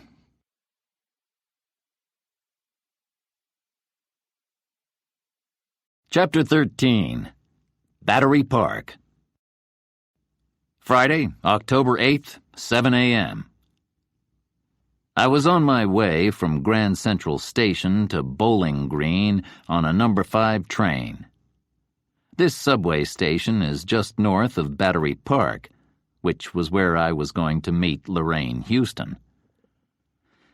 Battery Park is a public area where it would be easier for the NYPD team to watch and wait. I thought that Houston would feel uncomfortable away from the deep carpets and expensive furniture of her offices. From the subway station, it was just a few minutes' walk to Battery Park. I walked across to the Sphere, a famous piece of public art at the north end of the park, a large gold metal ball as tall as a house. Oldenburg's team was already waiting there with hidden cameras, though you wouldn't know they were police officers. 2 young guys talking on a seat, a couple standing under an umbrella. Their orders were to watch and wait. But if I waved my hat, they would immediately help me. The sky was full of black clouds, and it was starting to rain. I put up my umbrella and looked at my watch. It was 8 o'clock. Time to call Houston. "Miss Houston, I'm waiting for you," I said. "Bring the money and come along. If there's any trouble, my personal assistant has a copy of your accounts ready to email to every newspaper in New York.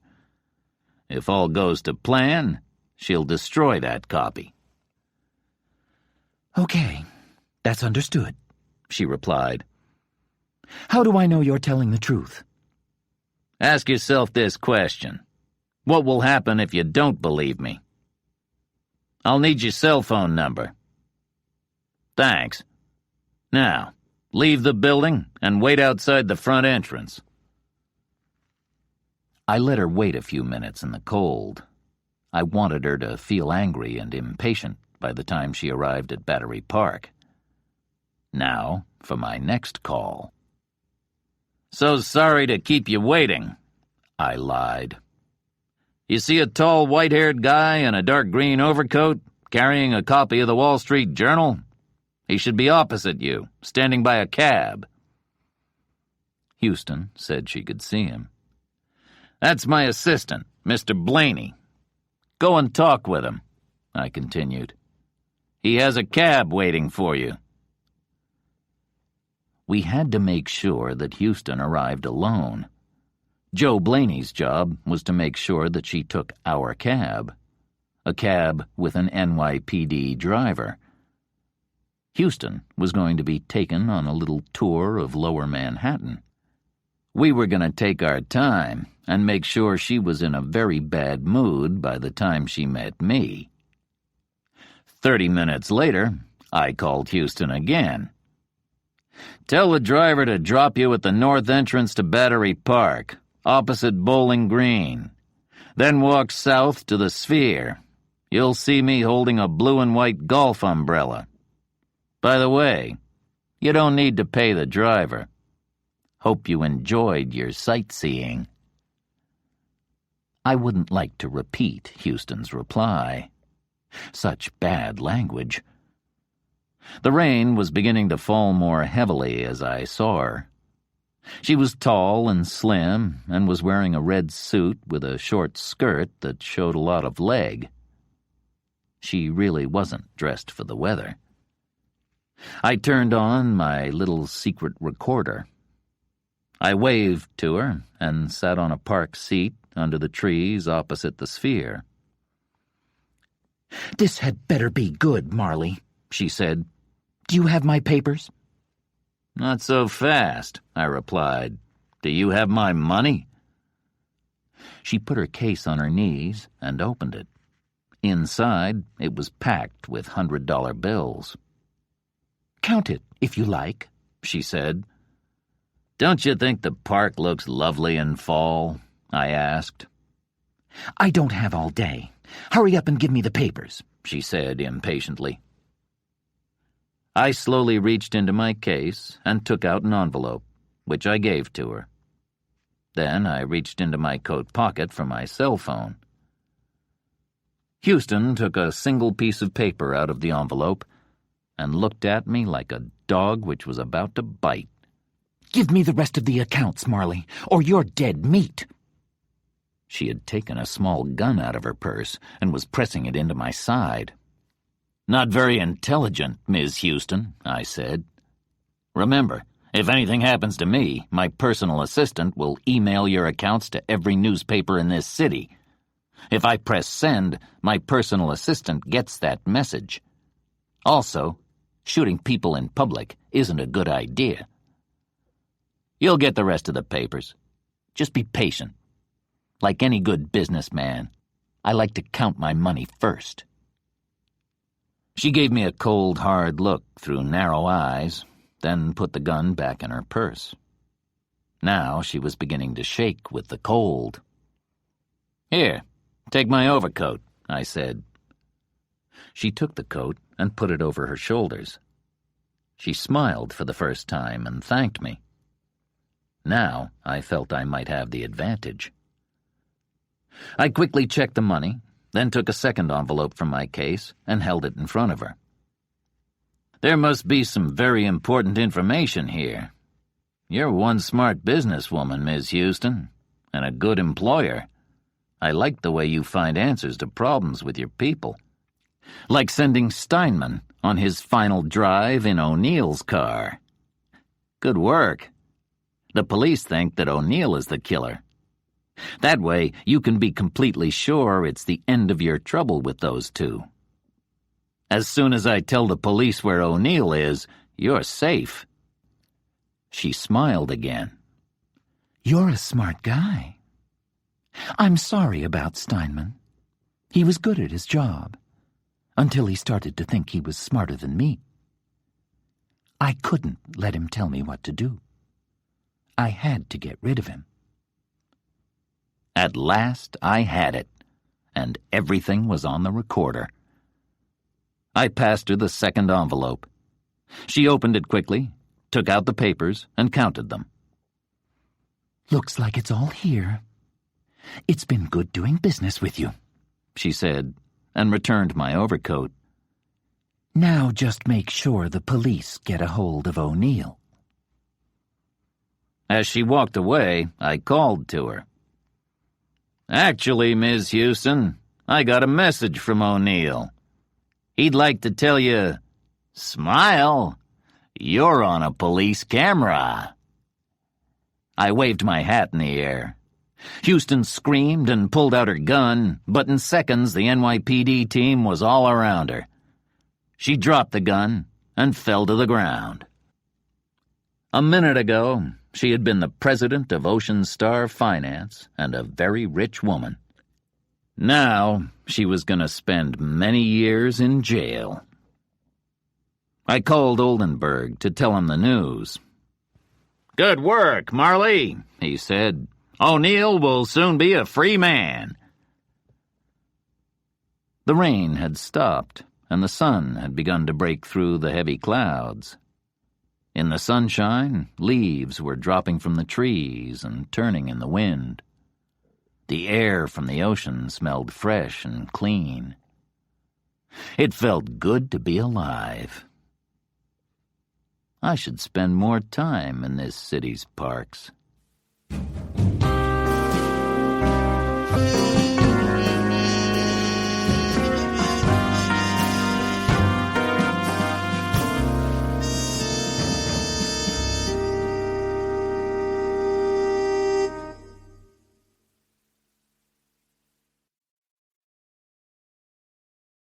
Here's the beginning of another book at this level. Strong Medicine by Richard McAndrew. Chapter 1. A Death in Santa Cruz. Mark Latto stopped and looked up at the white-painted wooden house on Westcliff Drive. There are many houses like this along the coast of California. Many houses like this in Santa Cruz, but this one was different. There was a police car parked on the road outside. A police car outside a house doesn't always mean there's trouble inside, but Latto felt the hairs on the back of his neck stand up. Something wasn't right. He walked towards the front door. As he did so, it was opened by a mountain of a man, at least 2 meters tall, almost as wide as the door, and wearing the dark blue of the Santa Cruz police. "Yes?" asked the police officer in a slow American voice. "I'm here to see Deborah Spencer," began Latto. "She's expecting me."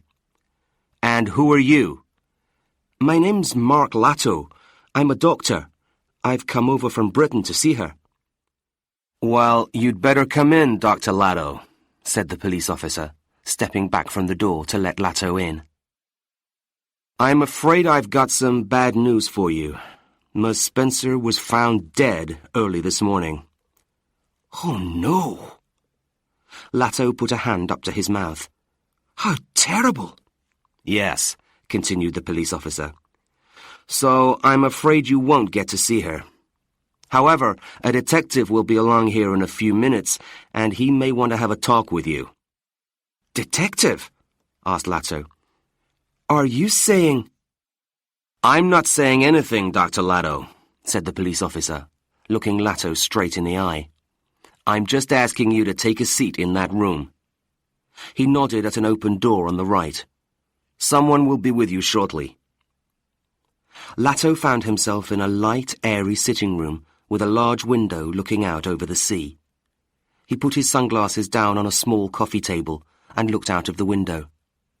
It was a lovely, sunny March day. Westcliff Drive was busy with joggers and people walking their dogs. Further out, he could see Santa Cruz Wharf beginning to open up for the day.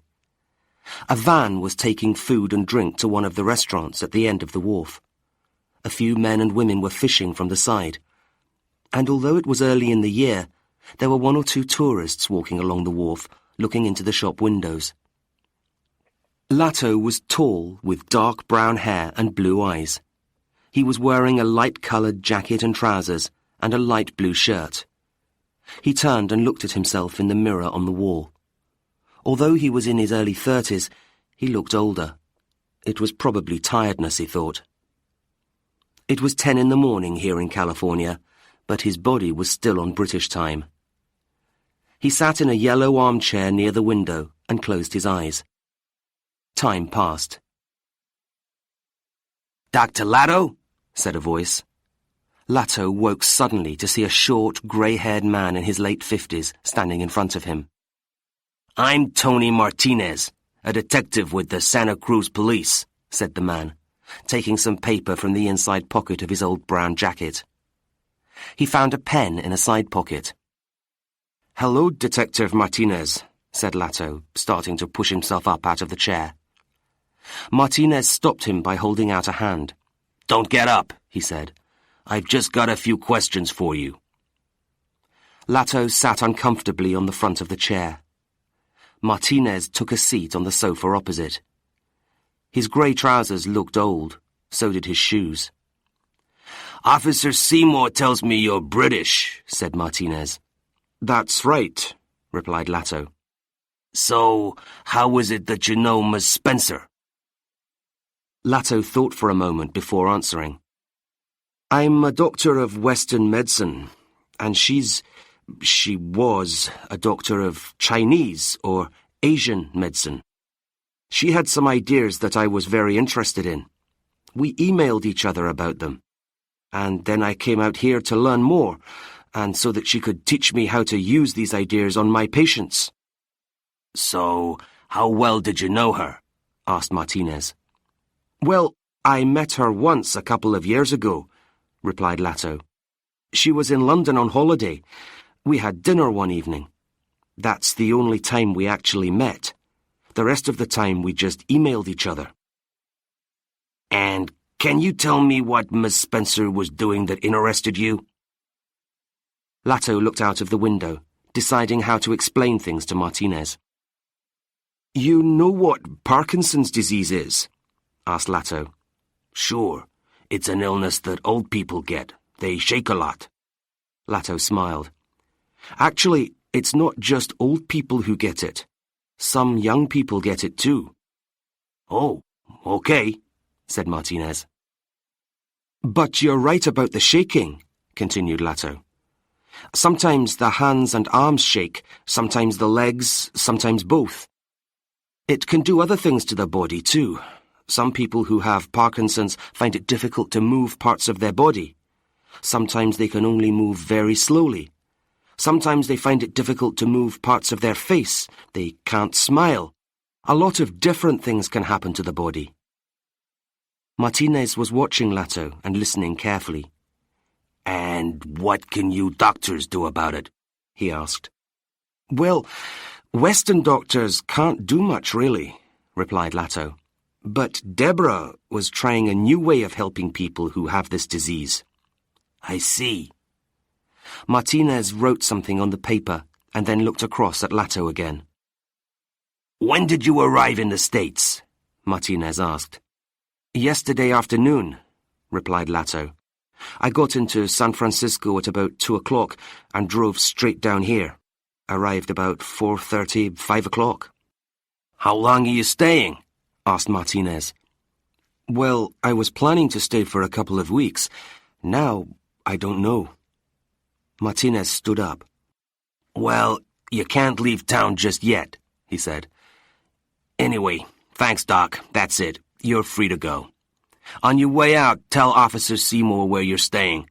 Oh, and ask me if you do want to leave town. He took a card from the top pocket of his jacket and gave it to Lato. Lato stood up too. Can I ask you a question? He asked. Martinez nodded. How did she die? We don't know yet, said Martinez. We'll have to wait for the police scientists to have a look at her body. But why are you here? I mean, you're a detective, aren't you? Asked Lato. I'm just checking to make sure everything's okay, said Martinez. I mean, nobody's broken into the house. Nobody's been fighting in the house. She doesn't seem to have taken her own life. Martinez put the paper away in his pocket. It looks as if she just died. I'm sorry, but sometimes it happens. Well, you must know that. You're a doctor. Lato thought about saying something, but decided not to. As a doctor, he knew that sometimes people did just die. A sudden heart problem or something like that. It happened, but it was unusual. And it was very unusual if the person was a healthy, 42-year-old in a caring profession and everything to live for, with everything to live for. For the second time he felt the hairs on the back of his neck stand up.